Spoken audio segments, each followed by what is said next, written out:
por el nexo epidemiológico.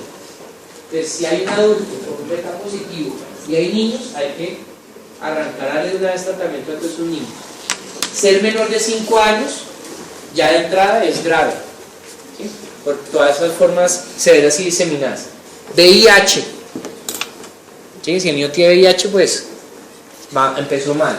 La desnutrición, que la otra inmunodeficiencia que les decía que a veces nos pasa, ¿sí? La desnutrición. Y poblaciones en condiciones de vulnerabilidad, en cárcel, condición de calle, desplazamiento, hacinamiento, todo eso facilita o favorece el que se malogre, ¿no? el desarrollo de tuberculosis en niños. Acá están las definiciones, estas sí se preguntan. Ojo. Definiciones son 3: contacto estrecho, contacto frecuente y caso fuente de tuberculosis. Entonces, contacto estrecho es todo niño que vive todo el tiempo bajo el mismo techo con un caso fuente. Ejemplo, papá, mamá, ¿sí? Es el contacto estrecho. Contacto frecuente es, por ejemplo, el abuelo, ¿sí? Es con el que pasa muchas horas al día, pero no convive todo el tiempo con él. O sea, la nana, el jardín infantil, ¿sí? Entonces, no, es que él vive con nosotros, con papá y mamá, pero lo cuida 8 horas el abuelo. Y el abuelo es pectora verde, tose por más de 15 días, y le encontró un BK positivo, pues al niño hay que darle tratamiento, ¿sí? ¿Claro hasta ahí? Entonces, contacto frecuente, contacto estrecho y caso fuente de tuberculosis es todo adolescente, porque los adolescentes son bacilíferos, o adulto con baciloscopia esputo positiva, o con baciloscopia negativa y cultivo positivo, ¿sí? Entonces, todo adolescente o viejito que se le documentó, ¿sí? Que tiene tuberculosis. Hace 2 años tuvimos un caso en Tenjo de un adolescente de 14 años que, pues, todos, y a un médico se le ocurrió, pues, pidamos un BK y salió positivo. Nosotros desde Salud Pública, pues, eso fue un problema porque el adolescente trabajaba en la plaza de mercado, donde tenía 3 novias, ¿sí?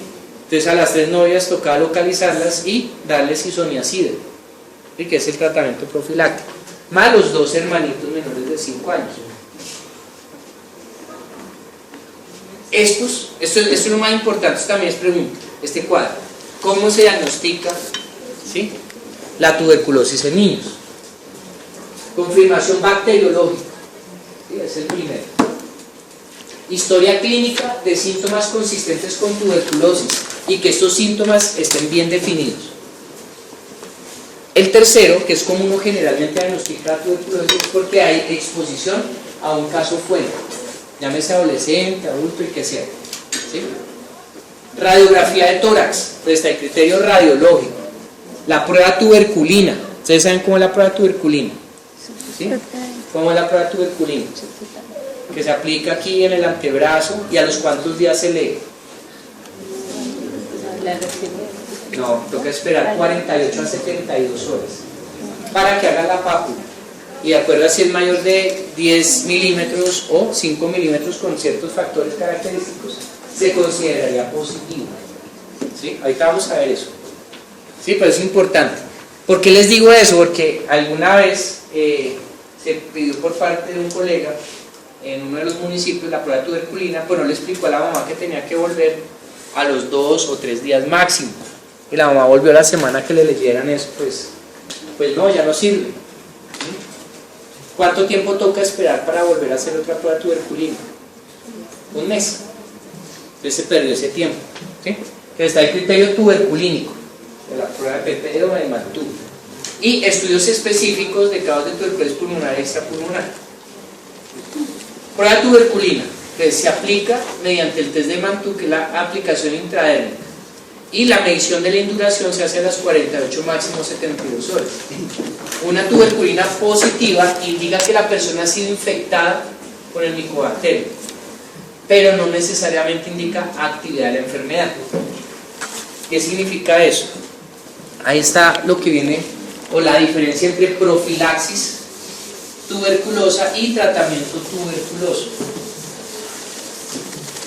Generalmente la vía de entrada del bacilo, del micobacterium, es por vía aérea, ¿correcto? Entonces tenemos aquí nuevamente el niño.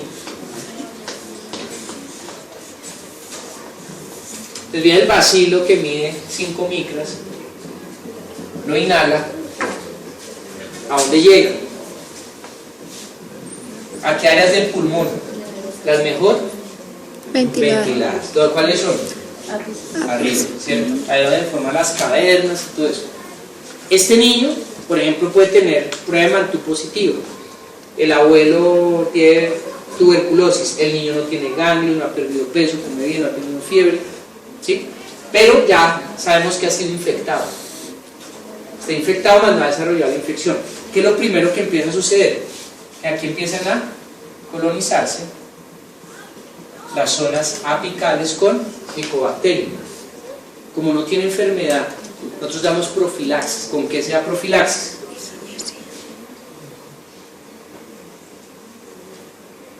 ¿Cierto?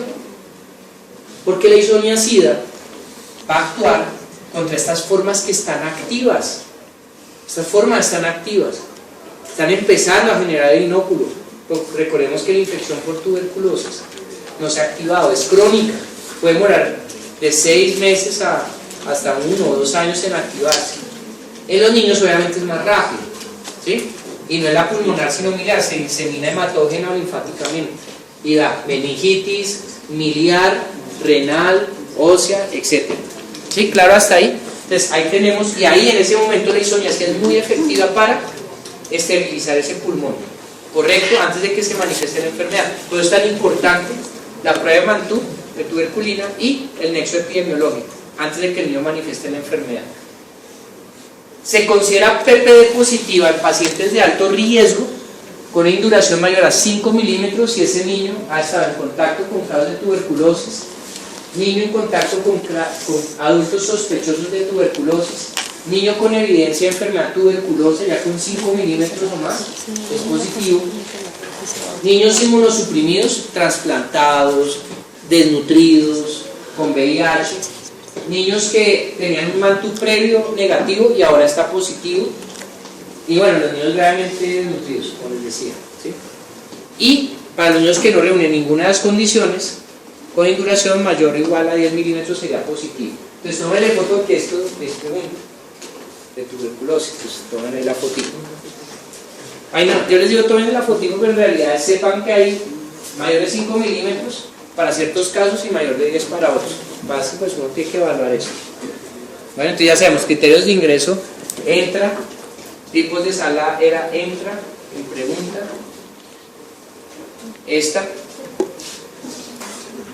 y ahí está todo el cuadro que está en la página, no sé qué, ¿cuál página es? 48, ¿sí?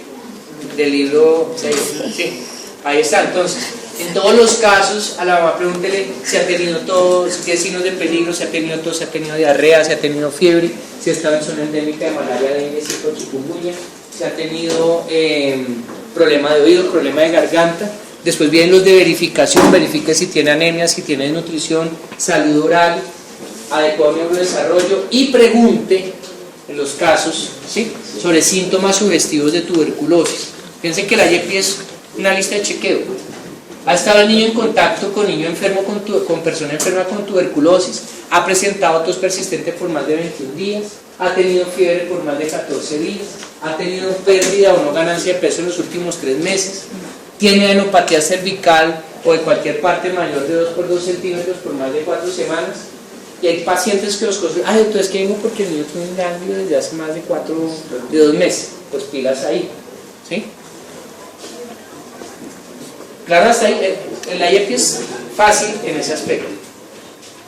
Criterios diagnósticos, contacto con persona con tuberculosis, el principal, nexo epidemiológico, tos persistente que no remite por más de 21 días, fiebre por más de 14 días, pérdida no, ahí está todo nuevamente. Si usted tiene sospecha, entonces, PPD, placa de tórax. Si no es posible su realización, controle en 2 días para lectura del PPD. Clasifique según PPD, ahí está toda la carreta, es que eso es, o sea, pídale esas vainas, tiene que tener BK, tiene que tener en el BK y el cultivo, ¿no? La muestra de toma para BK y cultivo. Debe tener radiografía de tórax, debe tener nexo epidemiológico, debe tener, ¿qué más era? La PPD, y listo. Son 5 cosas. Esto es lo realmente importante, cómo vamos a clasificar y cómo vamos a tratar. ¿Algún síntoma de sospecha de tuberculosis? Sí, o sea, es un paciente que está expuesto, yo pienso que puede tenerla, y uno de los siguientes: signo general de peligro, vomita todo, convulsiona, no recibe, toma el pecho, vómitos que no frenan, rigidez de nuca, comportamiento anormal, tiraje subcostal, infección por VIH o desnutrición severa, sospecha de tuberculosis grave. Administre oxígeno, trate la fiebre y ante la sospecha de meningitis tuberculosa inicie el tratamiento según esquema. Así que aquí está tetraconjugado. Iniciar estudio de contactos. En amarillo, tuberculosis confirmada. Entonces, algún síntoma de sospecha de tuberculosis que son no ganancia de peso, fiebre más de 14 días, ganglio mayor, toda esa carreta. Y uno positivo, cultivo de esputo, jugo gástrico positivo para el micobacterio, baciloscopia positiva, histopatología positiva, PCR positivo, cualquier cosa positiva es una tuberculosis confirmada. Inicie tratamiento con esquema tetraconjugado, fase intensiva, fase de continuación, control mensual, enseña signos de periferia, ahí está todo. Reacción en cadena polimerasa. Entonces uno mira la genotipificación, es como para el dengue, chikungunya y zika. El Instituto Nacional de Salud utiliza PCR, no es la proteína, la PCR no, es reacción en cadena polimerasa, en el que mira pues la secuenciación del genoma del micobacterio, no del virus que sea, y tiene unas sensibilidades muy altas. Se anota ahí, pero no es que en todos sitios se haga, ¿no? Tuberculosis clínica. ¿Algún síntoma sospechoso de tuberculosis con baciloscopio y cultivo negativo? Y uno de los siguientes: una radiografía que uno le haga sospechar el milio o con cavernas, y una tuberculina positiva. Es una tuberculosis clínica. ¿Qué se hace? Lo mismo que el anterior. Inicia el tratamiento tetraconjugado, la fase intensiva, la fase de continuación, ¿Listo? Esa es fácil porque tiene algún examen positivo. Donde todos en salud pública le estamos apuntando son las siguientes, que son las que no se nos pueden escapar. La tuberculosis latente. Ojo, ¿qué es la tuberculosis latente? Es ese niño que dice: es que el abuelo que lo cuida o el papá tuvo beca positivo, pero el niño está asintomático, usted lo ve bien, le toma una placa, está normal y puede tener un PPD positivo. A ese hay que iniciarle rápidamente ¿qué? Isoniazida. Entonces a estos niños iniciamos, ¿sí?, tratamiento con isoniazida. En inmunocompetentes es por 6 meses, y en niños con VIH, desnutridos o con trasplante o alguna cosa, 9 meses de isoniazida. ¿Listo? Esa es la tuberculosis latente. Toca hacerle control cada 3 meses durante 2 años. Toca realizar PPD en el primer control y a los 3 meses. Enseñar signos de alarma para consultar inmediato, y este lo mandamos al infectólogo y al neumólogo. Bueno, pero ustedes pueden iniciar una isoniazida. No, interconsulta por pediatría, no, ni siquiera. Ustedes mismos, PPD positiva y contacto, ya, iniciamos. Todos los siguientes. El otro que no se nos puede escapar es, latente, contacto con tuberculosis. Entonces, no, resulta que es que el niño tuvo contacto con una persona, puede ser cercana o estrecha, que tenía un BK positivo. Entonces, está asintomático, la diferencia es el PPD con el latente. El latente es un PPD positivo, que ese es el dibujo, ¿sí? Y este es más difícil porque pues PPD negativo, todo normal, ¿yo qué hago? Igual, ante la sospecha al inicio, isoniazida, ¿sí? Se la voy a iniciar. ¿Por qué? Porque es que en los niños es grave este tema. Ustedes inician la isoniazida a 10 miligramos kilo día durante 3 meses, perdón. En este caso, el contacto con tuberculosis, y se tienen que estar haciendo seguimientos para mirar y verificar si desarrolló o no desarrolló. ¿Cuáles son los objetivos del tratamiento? Quedan 2 minutos, ¿sí? Para terminar. 1 minuto. El objetivo es curar al paciente, evitar que muera por TBC activa y sus complicaciones o secuelas, minimizar la transmisión, disminuir recaídas y prevenir sobre todo el desarrollo de resistencias. Los niños y las mamás son juiciosos, los desjuiciados somos los adultos. Ahí es donde empiezan a aparecer las resistencias. Y el lío es si el niño estuvo expuesto a un bacilo resistente. No sabe. Las dosis salen en la página 126. Los que tengan el AYEPI, ahí está. Isoniazida 10 miligramos kilo día, rifampicina 15 miligramos kilo día, piracinamida 30, ahí está. Eso no sé, porque les enseño esto porque yo sé que en el rural les va a tocar algún tema de estos en niños. Y para uno aprenderse esta vaina no sale bien en el pediadosis. Este es el esquema de la OMS que utiliza el ministerio y que está avalado a través de la estrategia AYEPI. Entonces, para que ustedes sepan, ¿listo?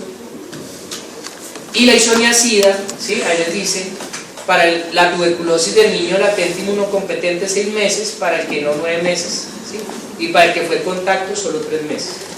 ¿Claro hasta ahí? O sea, todo está ahí, esta es la página que le sigue. Ahí, página 126, ¿cómo le voy a dar eso? ¿En qué consiste la fase inicial intensiva? 4 medicamentos que se dan durante 2 meses. ¿Sí? Ahí está. Fase de continuación, generalmente es rifampicina y isoniazida y se da por otros 4 meses, dándose 3 veces por semana, lunes, miércoles y viernes, que es como habitualmente uno lo formula. ¿Listo? Y duración del tratamiento, ahí está, 6 meses, entonces ahí no hay pierde, o sea, estudien el AYEPI para tuberculosis, no es más.